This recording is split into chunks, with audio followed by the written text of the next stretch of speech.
Good morning, or whatever time of day it is that you happen to be viewing this. Um, as many of you have already heard, should have already heard from your coaches and seeing it publicly posted, it's no surprise that the Empire 8 has announced the postponement of all fall sports to the spring semester this year. For as disappointing as I'm sure this is for you as student athletes, for us as athletic department staff and coaches, it really is not a surprise that this has happened, as we are seeing across our country more and more institutions and conferences are making this decision. And we would not be surprised at all if this becomes what most institutions across all levels of the NCAA and other affiliations end up doing, as this seems to be the direction that most folks are headed at this point. That doesn't negate the disappointment in looking forward to this fall, anticipating being back with your teams and coaches.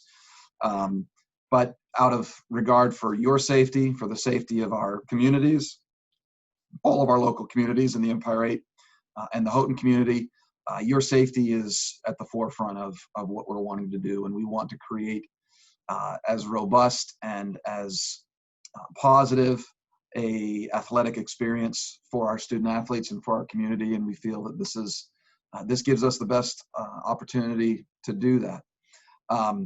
The impact of that on our department and our community is that men's and women's soccer, volleyball, field hockey, men's and women's cross country, and tennis will all be competing in the spring.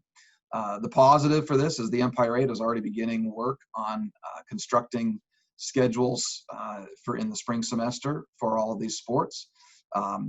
As many of you can imagine, this will be a challenge and a puzzle to put together for all of our teams to be competing in the spring, but it's something we're committed to doing. It's important to note that this is a postponement of our fall athletic competitions, not a cancellation. Again, we feel this gives us the best opportunity to move forward and conduct a full season for our student athletes.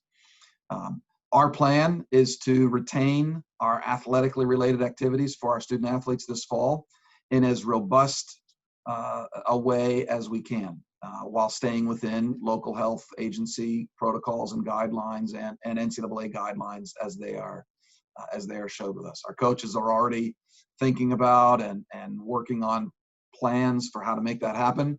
And we're also working on some opportunities for some competitive outlet for not only our student athletes, but our student body as a whole, that will have a whole new look, that will be fun, will be interactive, and will hopefully allow for some real family type of activity within our community, and provide a competitive opportunity for our student athletes and our student body as a whole. What this does mean, there are some logistical things that this means for our student athletes. We were originally planning to return on August 19th.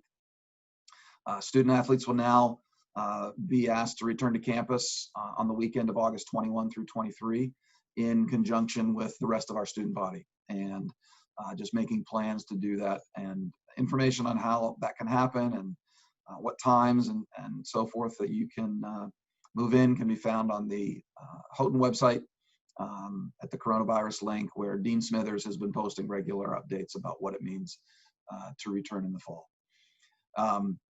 Again, I couldn't be prouder of our student athletes, of our coaches and staff for how they've responded to the disappointment from last spring.